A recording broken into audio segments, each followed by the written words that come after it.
Hi everyone, aromaticity कर रहे थे हम लोग और बहुत सारा एग्जांपल देख चुके हैं। अब हम लोग फाइनल लेक्चर देखेंगे इस एरोमेटिसिटी का, जो कि बड़ा ही इम्पोर्टेंट लेक्चर होगा। जैसे मान लो कि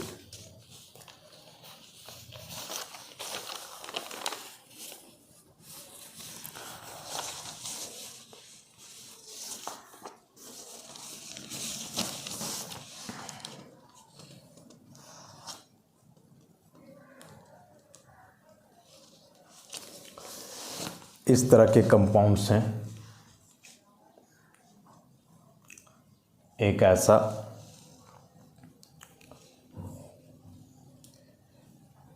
एक ऐसा और एक ऐसा माइनस। उसी प्रकार से एक ऐसा,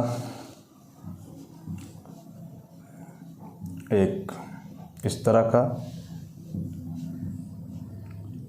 और एक ऐसा, या इसी में माइनस भी दिया जा सकता है। प्लस की जगह चलो प्लस भी रहने दो, माइनस भी रहने दो, माइनस। और इन कंपाउंड्स के बारे में पूछा जाए कि ये किस तरह के कंपाउंड होंगे। एक लास्ट 5 कार्बन का रिंग हो, ऐसा, फिर यहाँ प्लस और फिर यहाँ माइनस। और पूछा जाए बताओ कि ये किस तरह के कंपाउंड्स हैं। तो अभी तक जो हम लोग पढ़े हैं वो केवल एरोमेटिक के लिए पढ़े हैं। तो पहले तो एरोमेटिक वाला क्राइटेरिया देख लो सब में, तो पता चल जाएगा कि कौन एरोमेटिक है कौन नहीं है। पहले तो एरोमेटिक वाला क्राइटेरिया देखेंगे ना हम लोग। इसमें एक कंपाउंड और बनेगा जिसमें दोनों जगह प्लस कर दो और एक और बनाओ, यहाँ दोनों जगह माइनस कर दो, ऐसा। अब चेक करते हैं हम लोग कौन एरोमेटिक है नहीं है। सो पहले इन तीनों को देखो, पहले एरोमेटिक वाला छांटना है बस। तो उस हिसाब से एरोमेटिक केवल यहाँ ही होगा, देख चुके हैं पहले। 2 पाई इलेक्ट्रॉन है, साइक्लिक है, सबका हाइब्रिडाइजेशन sp2 है, यहाँ वाला का डबल बॉन्ड का तो sp2 ही होगा। तो प्लानर है, पाई इलेक्ट्रॉन मैजिकल नंबर में है, साइक्लिक है, डिलोकलाइजेशन तो होगा ही, तो ये सिस्टम एरोमेटिक हो गया। ये नहीं होगा क्योंकि यहाँ वाला का sp3 है, ये प्लानर हुआ, और sp3 है तो प्लानर नहीं रह पाएगा, नॉन प्लानर। हालांकि पाई इलेक्ट्रॉन मैजिकल नंबर में है, 2 पाई इलेक्ट्रॉन यहाँ भी है, तो पाई इलेक्ट्रॉन मैजिकल नंबर में है लेकिन प्लानर नहीं है। तो होना तो चाहिए प्लानर भी, तभी ना एरोमेटिसिटी रखेगा, या तो नहीं है, तो इसका मतलब ये एरोमेटिक नहीं है। तो नहीं है वो क्या है वो तो देखेंगे बाद में। वैसे यहाँ देख लो, यहाँ देखोगे तो यहाँ भी 2 पाई इलेक्ट्रॉन है। 2 पाई है मतलब कि यदि आप इस नेगेटिव चार्ज को तुम देख लोगे तो फिर एक लोन पेयर यहाँ होगा, लोन पेयर मतलब ऐसे करके 2 इलेक्ट्रॉन, तो ये भी तो पाई ही आएगा। तो ये पाई और पाई ऐसे अब हो गया 4 पाई। तो इसमें तो पाई इलेक्ट्रॉन मैजिकल नंबर में है ही नहीं, इन दोनों में ठीक था। इसमें मैजिकल नंबर में था तब प्लानर नहीं था, और इसमें मैजिकल नंबर में नहीं है लेकिन प्लानर है। प्लानर है क्योंकि अब इस कार्बन का हाइब्रिडेशन sp2 होगा, ऐसे। तो इसमें सब कुछ ठीक था, पाई इलेक्ट्रॉन मैजिकल नंबर में, system planar aromatic. Pi electron magical number में लेकिन सिस्टम नॉन प्लानर। यहाँ सिस्टम प्लानर है लेकिन पाई इलेक्ट्रॉन मैजिकल नंबर में नहीं है, ऐसा एक कमी हो गया। वैसे बगल वाले 3 कंपाउंड्स में भी देखो, चेक करो। यहाँ वाला सिंगल बॉन्ड का कार्बन है तो ऑब्वियसली sp3 हाइब्रिडाइज होगा। पाई इलेक्ट्रॉन है 4 पाई इलेक्ट्रॉन, और प्लानर भी नहीं है, नॉन प्लानर। पाई इलेक्ट्रॉन 4 और सिस्टम प्लानर भी नहीं है। इसमें पाई इलेक्ट्रॉन्स 4 हैं और सिस्टम प्लानर है। सिस्टम प्लानर है। वैसे इसमें अभी नेगेटिव है, मतलब 2 इलेक्ट्रॉन यहाँ, तो अब देखोगे तो इसमें पाई 6 हो गया, मैजिकल नंबर में है पाई इलेक्ट्रॉन, और सिस्टम प्लानर भी है क्योंकि इसका हाइब्रिडाइजेशन अब sp2 हो जाएगा, यहाँ भी sp2 था। तो इस हिसाब से जो कंडीशन फुलफिल हुआ केवल लास्ट वाला में हो रहा है ना, एरोमेटिसिटी के लिए जो था कंडीशन, पाई इलेक्ट्रॉन मैजिकल नंबर में है और सिस्टम प्लानर भी है, तो इस हिसाब से यहाँ केवल यही एरोमेटिक होगा। इन सब में चेक करो, पाई इलेक्ट्रॉन पहले लिखो, 4 pi electron, 2 pi electron, 2 pi electron, यहाँ नेगेटिव है तो ऐसे करके होगा, तो ये हो गया 4 पाई इलेक्ट्रॉन, यहाँ 2 पाई इलेक्ट्रॉन और यहाँ 6 पाई इलेक्ट्रॉन, ऐसे। तो अब जो एरोमेटिसिटी हम लोग चेक करेंगे वो तो पहले इलेक्ट्रॉन के आधार पे देखेंगे कि पाई इलेक्ट्रॉन मैजिकल नंबर में किस में है, तो वो हम लोग को दिख रहा है ये 1 2 3 4 इनमें पाई इलेक्ट्रॉन मैजिकल नंबर में है, बाकी में नहीं है। तो इन दोनों कंपाउंड को तो छोड़ ही दो, कोई मतलब नहीं है। अब प्लानरिटी चेक कर लो, तो इसमें सारे कार्बन डबल बॉन्ड से हैं तो प्लानर होगा। इसमें देखो ये दोनों sp3 हाइब्रिडाइज है तो नॉन प्लानर होगा, नॉन प्लानर होगा। इसमें ठीक था, लेकिन यहाँ sp3 है तो ये भी नॉन प्लानर होगा, नॉन प्लानर होगा। इसमें भी ये वाला sp3 हाइब्रिडाइज है तो ये भी सिस्टम नॉन प्लानर होगा, np नॉन प्लानर। यहाँ देखो, यहाँ ये दोनों पे प्लस है तो इसका भी sp2, इसका भी sp2, इधर वाला का तो है ही, तो प्लानर। इसमें ये 2 इलेक्ट्रॉन है, पाई इलेक्ट्रॉन तो 6 हो ही गया, और हाइब्रिडाइजेशन भी sp2 होगा सबका, तो ये भी हो गया प्लानर। तो मैजिकल नंबर में पाई इलेक्ट्रॉन और प्लानर ये दोनों किस में है देखो, तो ये दोनों देखोगे तो लास्ट वाले 2 रिंग्स में हुए, इन दोनों में, तो यही दोनों सिस्टम यहाँ एरोमेटिक होगा। ये एरोमेटिक सिस्टम है और ये भी क्या हो जाएगा, एरोमेटिक सिस्टम हो जाएगा। ऐसा। तो अब सवाल आता है कि बाकी क्या है, एरोमेटिक आप लिख रहे हो केवल, तो ये दोनों एरोमेटिक नहीं है, तो नहीं है तो क्या है, कुछ लिखना पड़ेगा ना। ये एरोमेटिक है, इसमें इन दोनों एरोमेटिक नहीं है। तो जैसे एरोमेटिक हमने पढ़ा, ऐसे ही कुछ टर्म्स और होते हैं। एरोमेटिक, फिर होता है होमो एरोमेटिक, फिर होता है नॉन एरोमेटिक, और फिर होता है एंटी एरोमेटिक। ये 4 टर्म होते हैं, aromatic, homo aromatic, non aromatic, anti aromatic. इसका मतलब हुआ कि जो कंपाउंड एरोमेटिक नहीं है, अब वह कंपाउंड इन तीनों में से कुछ होगा, आइदर होमो एरोमेटिक होगा, नॉन एरोमेटिक होगा या एंटी होगा। तो अब इस सब के लिए क्राइटेरिया क्या है, तो एरोमेटिक के लिए क्राइटेरिया था 2 बात केवल याद रखना है, 4n+2 पाई और प्लानर, ऐसे। और यही 4n+2 पाई के चक्कर में पाई इलेक्ट्रॉन आ रहा था 2 6 10 ऐसे करके। इसमें भी लगभग यही कंडीशन है, लेकिन यहाँ होगा कि 1 carbon atom is sp3 hybridised. इसके लिए भी यही कंडीशन है जो एरोमेटिक के लिए है कि 4n+2 पाई होना चाहिए। प्लानर पूरा नहीं हो पाएगा क्योंकि एक ही कार्बन जब उसमें sp3 हाइब्रिडाइज हो, एक ही कार्बन, तो उसको हम लोग होमो एरोमेटिक कहते हैं। नॉन एरोमेटिक का क्या क्राइटेरिया है कि इसमें भी इलेक्ट्रॉन यही रहेगा 4n+2 पाई में, लेकिन यह सिस्टम नॉन प्लानर होगा। कि यदि सिस्टम में पाई इलेक्ट्रॉन मैजिकल नंबर में है 4n+2 पाई, लेकिन नॉन प्लानर सिस्टम है, तो उसको नॉन एरोमेटिक कहेंगे। नॉन मतलब नॉन प्लानर समझ जाना। और एंटी एरोमेटिक में है कि इसमें जो होगा वह 4n पाई इलेक्ट्रॉन होगा, मतलब यहाँ n का वैल्यू अब रखते जाओगे 1, तो ये हो जाएगा पहले 4 पाई, फिर रखोगे 2 तो 8 पाई, फिर हो जाएगा 12 पाई, इस तरह से, और प्लानर होगा। तो आप समझो एरोमेटिक के लिए कि पाई इलेक्ट्रॉन ऐसे होना चाहिए मैजिकल नंबर का, प्लानर होना चाहिए। होमो एरोमेटिक में यही क्राइटेरिया है, लेकिन एक कार्बन इसमें sp3 आएगा। नॉन एरोमेटिक में पाई इलेक्ट्रॉन 4n+2 ही रहेगा, लेकिन सिस्टम नॉन प्लानर होगा।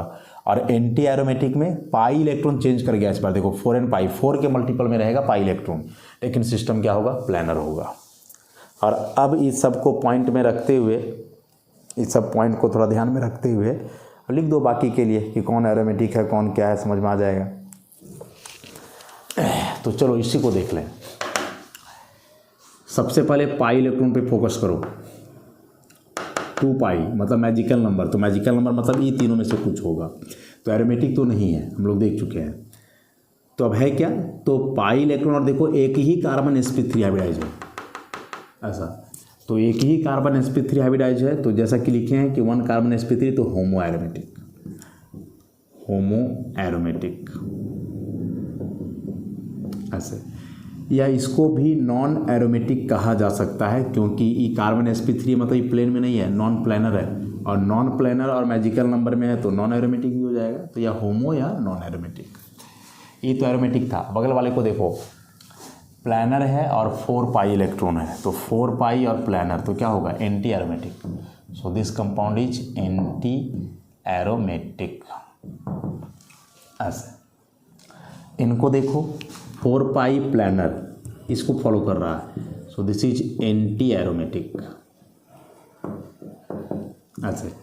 इसको देखो 2 pi non planar, 2 carbon sp3 hybridize है, तो इसको होमो तो नहीं कहेंगे, होमो के लिए एक ही sp3 होना चाहिए, तो 2 sp3 हाइब्रिडाइज है, तो ये हो जाएगा नॉन एरोमेटिक, नॉन एरोमेटिक हो जाएगा ऐसा। इसको देख लो, तो इसको देखोगे तो अब पाई इलेक्ट्रॉन तो ठीक है, मैजिकल नंबर में है, नॉन प्लेनर है और sp3 हाइब्रिडाइज कार्बन एक ही है, तो ये होमो एरोमेटिक, मतलब इसमें इतना सिस्टम तो होगा ना प्लेनर, खाली ही कार्बन नहीं है, इसलिए इसको होमो एरोमेटिक, एरोमेटिक के जैसा है ऐसा। अब इसको देख लो, तो इसको देखोगे तो 4 पाई है और एक कार्बन sp3 है, इसका मतलब हुआ ये किसी रेंज में नहीं आ रहा है। एक कार्बन sp3 था तो 4n+2 पाई में रहता मैजिकल नंबर में पाई इलेक्ट्रॉन, तब उसको हम लोग होमो एरोमेटिक लिखते। 2 sp3 रहता तो नॉन लिखते। पाई इलेक्ट्रॉन यहाँ 4 में है, तो जब भी होगा तो एंटी एरोमेटिक वाला ही होना चाहिए, लेकिन एंटी एरोमेटिक का कंडीशन था कि सिस्टम प्लानर होना चाहिए, लेकिन प्लानर नहीं है क्योंकि sp3 है, इसका मतलब ये किसी कैटेगरी में नहीं आ रहा है, ये किसी कैटेगरी में नहीं आ रहा है। अब बगल वाले को देखो, तो बगल वाला एरोमेटिक है, ये भी एरोमेटिक है, हो गया clear. Anti aromatic, non aromatic, homo aromatic और एरोमेटिक। अब ऐसे ही जो 5 कार्बन वाला रिंग ऊपर में बनाए हो, जरा उन सबको एक बार चेक कर लो इनको। तो 4 पाई नॉन प्लेनर किसी रेंज में नहीं आ रहा है।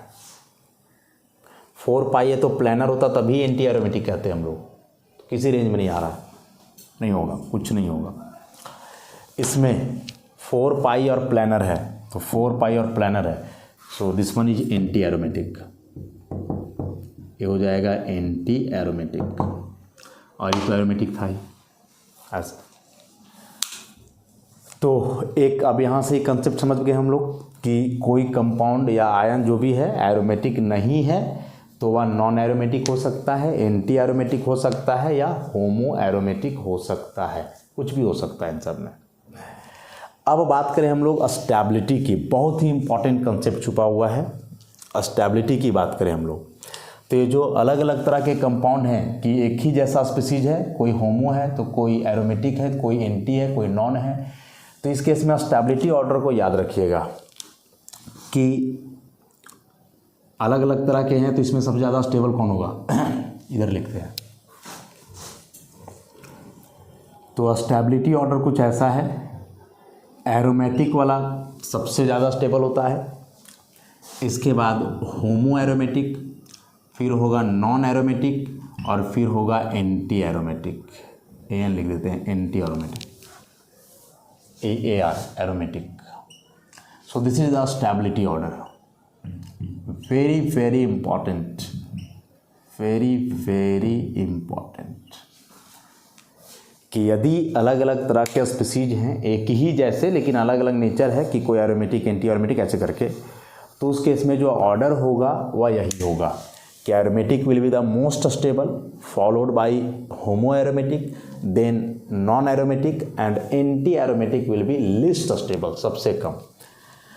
तो अब एग्जाम में जैसे आएगा और यही तीनों दे देगा और बोलेगा बताओ इन तीनों में मोस्ट स्टेबल स्पीसीज कौन है तीनों में, तो यह है होमो, यह है एरोमेटिक, यह है एंटी। तो aromatic will be the most stable her case में। लीस्ट स्टेबल कौन है, सबसे कम, तो कौन होगा, this one is anti aromatic. Arrange करने बोलेगा तो अरेंज करने बोलेगा तो इसके आधार पे लिखो, तो अरेंज करने बोलेगा तो क्या अरेंजमेंट होगा इसका, ऐसा ई एरोमेटिक वाला सबसे ज़्यादा, इससे कम ई होगा ई, और सबसे कम हो जाएगा ई वाला जो एंटी है माइनस, ऐसे। तो क्वेश्चन यहाँ से भी आएगा, ऐसे अरेंज करने देगा। तो ऐसा कोई क्वेश्चन आए तो समझ जाओगे वहाँ डेफिनेटली कि एरोमेटिसिटी का ही कंसेप्ट लगना है, और उसी कंसेप्ट के आधार पे आप उसको एक्सप्लेन भी कर पाओगे। वैसे ही इन सब में यदि अरेंज करना हो तो, इन सब में अरेंज करना हो तो एंटी है, नॉन है, होमो है और उधर एरोमेटिक है। तो ये एरोमेटिक वाले तो सबसे ज़्यादा स्टेबल हो जाएंगे, इसका तो चर्चा ही नहीं करना है, कुछ नहीं है, सबसे कम स्टेबल होगा। और उसके बाद फिर होमो एरोमेटिक, फिर नॉन एरोमेटिक और सबसे कम एंटी, मैंने ऐसा ही है। देखो इस तरह से होगा अरेंज्ड फॉर्म में। अब फिर यहाँ देखोगे कि दोनों एरोमेटिक है तो इन दोनों में कौन ज़्यादा स्टेबल होगा, तो दोनों इक्वली स्टेबल होंगे, दोनों एक जैसे स्टेबल होंगे। अंतर होगा तो हल्का फुल्का जिसको नेग्लेक्ट किया जा सकता है, तो एक जैसे एरोमेटिक होंगे। तो समझ गए यहाँ से कि अलग अलग प्रॉपर्टी वाला कंपाउंड दे करके रखेगा, देखने में सभी एक समान लगेंगे, और वहाँ यदि पूछे स्टेबिलिटी तो डायरेक्ट आप एरोमेटिसिटी पे जाओगे और उस आधार पे अरेंज करोगे। इस ऑर्डर को याद रख लेना कि aromatic will be the most, then homo, non और सबसे कम एंटी। तो अरेंज करने बोलेगा तो ऐसे, और ऑब्जेक्टिव में पूछा मोस्ट और लीस्ट स्टेबल के बारे में तो फिर भी यही चीज़ चलेगा, ऐसे करके। तो पहला क्वेश्चन इस पूरे एरोमेटिसिटी से जो 4 लेक्चर्स में हमने पढ़ा कि पिक करने देगा कौन एरोमेटिक है, कौन नॉन एरोमेटिक है, कौन एंटी, ऐसे करके। कोई जरूरी नहीं एरोमेटिक ही पूछेगा, कंपाउंड दिए रहेंगे, बोलेगा इसमें से कौन एक एंटी एरोमेटिक कंपाउंड है, कौन एक एरोमेटिक कंपाउंड है, कौन एक नॉन एरोमेटिक है, या फिर कौन एक होमो एरोमेटिक है। पहला क्वेश्चन। दूसरा क्वेश्चन इससे आता है स्टेबिलिटी के बारे में जो हमने देखा, और तीसरा क्वेश्चन इससे क्या आएगा, सो देखो रिएक्शन के बारे में पूछता है।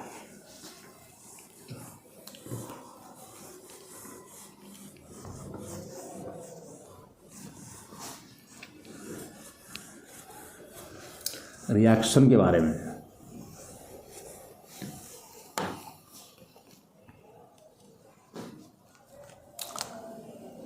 ऐसा क्वेश्चन है, which one will give precipitate, which one will give precipitate with silver nitrate solution, ऐसा। और ऑप्शन में ऐसे कंपाउंड दिए रहेंगे,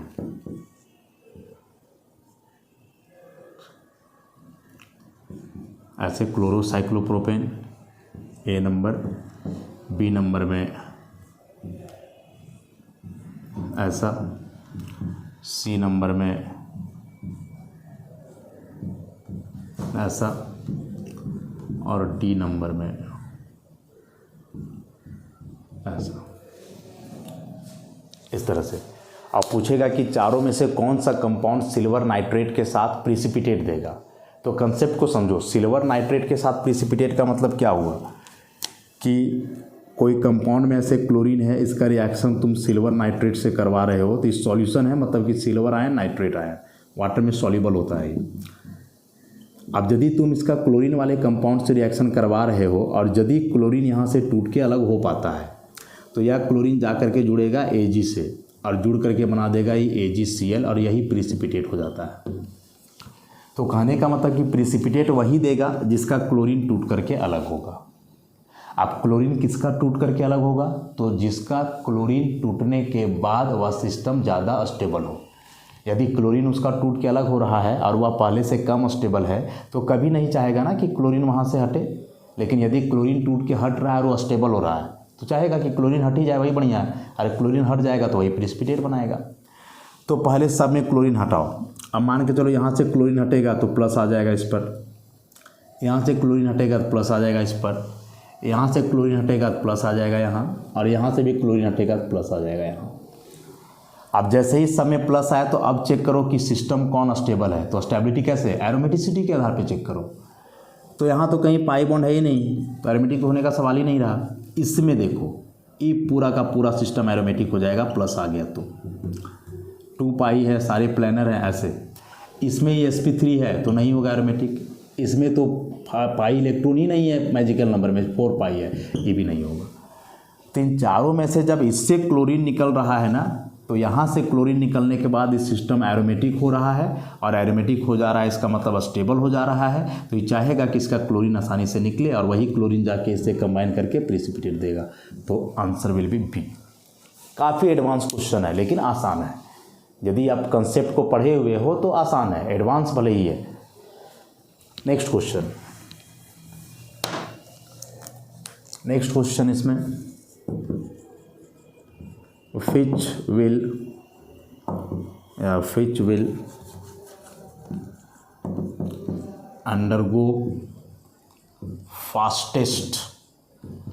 which will undergo fastest solvolysis reaction,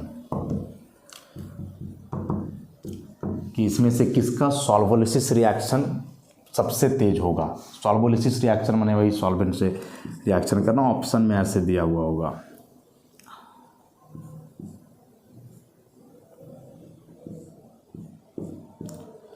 यहाँ कुछ ClBr कुछ भी दिया हुआ है बी में।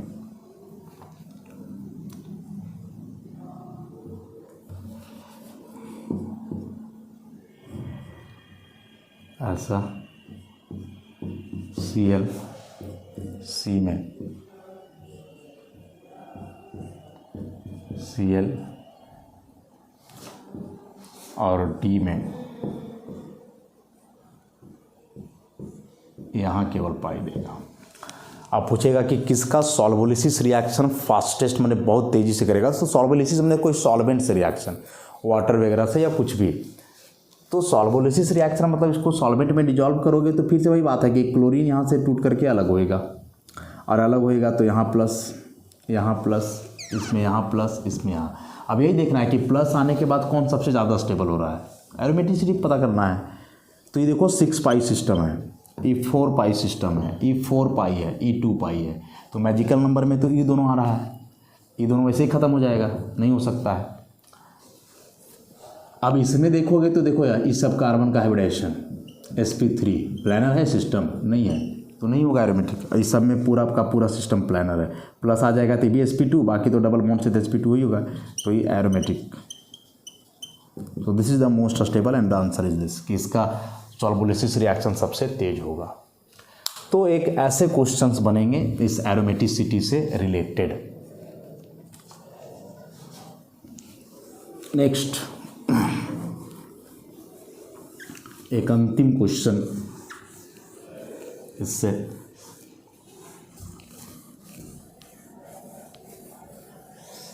एक अंतिम क्वेश्चन देखोगे तो ऐसा,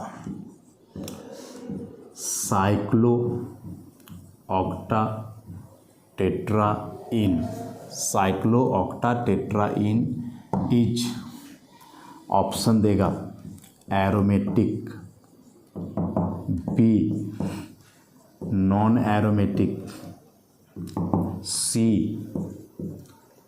anti aromatic, D homo aromatic. Homo aromatic आज कि साइक्लो ऑक्टा टेट्राइन क्या है, चारों ऑप्शन दे करके रखा है। तो पहले तो स्ट्रक्चर बना लो, उसके बाद ही क्लियर हो पाएगा। अरे वेरी वेरी इंपॉर्टेंट क्वेश्चन है। तो साइक्लो ऑक्टा टेट्राइन कहीं ना कहीं ऐसा स्ट्रक्चर होना चाहिए, 8 कार्बन का साइक्लिक रिंग है ऐसे।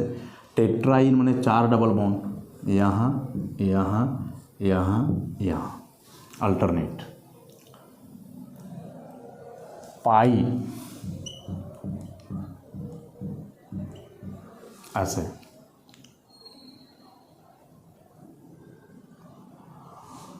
4 पाई बॉन्ड है, तो 4 पाई बॉन्ड मतलब 8 पाई इलेक्ट्रॉन। तो क्या 4n+2 पे है? 4n+2 पे है क्या? नहीं है, 4n पाई पे है, 8 है, 4 के मल्टीपल में है, तो एरोमेटिक नहीं होगा, होमो एरोमेटिक भी नहीं होगा। नॉन के लिए भी था 4n+2, तो अभी के अनुसार से तो ये भी नहीं होना चाहिए। तो एक बच रहा है एंटी एरोमेटिक कि 4n पाई इलेक्ट्रॉन है और सारे कार्बन डबल बॉन्ड से है, मतलब सिस्टम प्लानर है। ऐसे सारे कार्बन डबल बॉन्ड से है, मतलब सिस्टम क्या है? प्लानर है। तो उस हिसाब से answer should be anti aromatic. लेकिन ऐसा ऑब्जर्व किया गया है कि यह जो कंपाउंड है ना, ये एग्जिस्ट करता है ऐसा।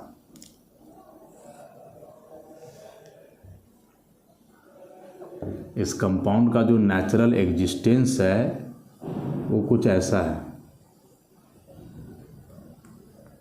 ऐसा। इसको हम लोग कहते हैं टब लाइक स्ट्रक्चर। टब जो होता है ऐसे ही नहीं होता है, टब मतलब पानी वगैरह वाला जो रखते हैं जिसमें हम लोग ऐसे करके, तो ऐसे ही टब लाइक स्ट्रक्चर होता है। और ये टब लाइक स्ट्रक्चर क्या बता रहा है कि यदि ऐसे यहाँ था, इसका मतलब कि 8 के 8 कार्बन प्लेन में है, प्लानर। लेकिन जब ये टब लाइक स्ट्रक्चर हो गया, मतलब ये ऐसे हो गया ना, ऐसे देखो इसको, ऐसे एक इंस्ट्रूमेंट इससे हम लोग समझें, ज्योमेट्री बॉक्स से। मान लो कि अभी यह ऐसा है, ऐसा है मतलब कि इस तरह से जितने भी कार्बन है सभी प्लेन में है, पूरा का पूरा। लेकिन अभी टब लाइफ होने का मतलब कि दोनों तरफ से देखो ऐसे हो गया, देखो ऐसे ऐसे, तो ऐसे हो गया। तो अब बताओ, तो ये जो कार्बन उठा ऐसे, ये तो ये अब प्लेन में कहाँ रहे? ऐसे था तो सब प्लेन में था, लेकिन अभी जब ऐसे हो गया तो ऐसे हो जाने के बाद ये कार्बन तो आउट ऑफ प्लेन चले गए। ये 2 और 2 4, और बाकी जो 4 थे 2 और 2 ये प्लेन में रहे, तो ये चारों प्लेन में रहे, बाकी ये 4 कार्बन आउट ऑफ प्लेन चले गए ऐसे करने के बाद। तो वही चीज़ वहाँ हुआ है कि अब जो है ये 4 केवल प्लेन में है और बाकी ये 2 और ये 2 चले गए out of plane, out of plane. मतलब यह सिस्टम हो गया नॉन प्लानर। अच्छा, तो 4 पाई इलेक्ट्रॉन और प्लानर यदि होता तो वह एंटी एरोमेटिक होगा, लेकिन यहाँ सिस्टम नॉन प्लानर है, तो इस वजह से हम लोग इसको नॉन एरोमेटिक कंपाउंड कहते हैं। क्या कहते हैं? नॉन एरोमेटिक कंपाउंड कहते हैं इसको, पूरे को नॉन एरोमेटिक कंपाउंड। तो थोड़ा सा अजीब है, इसीलिए इम्पॉर्टेंट है, तो इसको ध्यान में रखोगे, बड़ा ही इम्पॉर्टेंट बात है।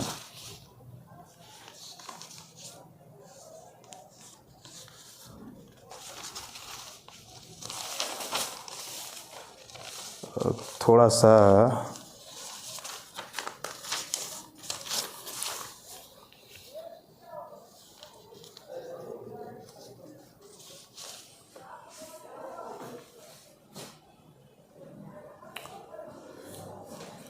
तो एक बात ये याद रख लेना कि जैसे नॉन एरोमेटिक में हमने पढ़ा था ना, ये 4n+2 वाला होना चाहिए। अब इसमें ये भी ऐड कर दो कि 4n पाई भी चलेगा। हाँ, ये दोनों, बस सिस्टम नॉन प्लानर कि 4n+2 पाई और नॉन प्लानर है फिर भी नॉन एरोमेटिक, और 4n पाई नॉन प्लानर है फिर भी नॉन एरोमेटिक। ठीक है, वही 4n पाई प्लानर है तो एंटी एरोमेटिक, 4n+2 पाई और प्लानर है तो एरोमेटिक। समझ रहे हो? 4n+2 पाई हो या 4n पाई हो, यदि सिस्टम नॉन प्लानर है तो दोनों केस में जो है नॉन एरोमेटिक होगा, लेकिन यदि प्लानर है तो इसमें एरोमेटिक हो जाएगा और इसमें प्लानर है तो एंटी एरोमेटिक हो जाएगा। और होमो एरोमेटिक के लिए था कि एक sp3 होना चाहिए तब। तो इस तरह से यह cyclooctatetraene is a non planar system, non aromatic system, non aromatic. Natural existence इसका ऐसा है, ऐसे कॉपी पर लिखोगे तो प्लानर लगेगा तो ये हो जाएगा एंटी एरोमेटिक, लेकिन नेचुरली यह एग्जिस्ट ऐसे करता है जो नॉन प्लानर है, इसलिए नॉन एरोमेटिक। ठीक है, तो इस तरह से एरोमेटिसिटी यहाँ से जो है ना पूरी तरह से समाप्त होता है। और बेहद इम्पॉर्टेंट टॉपिक था कॉम्पिटिटिव एग्जामिनेशन में या बोर्ड एग्जाम में भी, इस टॉपिक से क्वेश्चन ना रहे ऐसा नहीं हो सकता है। क्वेश्चन इस टॉपिक से 100% होना है, मतलब काफ़ी डिटेल में बताया भी गया है। टोटल 4 लेक्चर्स केवल एरोमेटिसिटी पे दिए गए हैं, अलग अलग तरह के कंपाउंड को लेकर के बताया गया है, तो अच्छे से इसको कर लेना। तो नेक्स्ट लेक्चर से इस चैप्टर में हम लोग आगे बढ़ेंगे। धन्यवाद।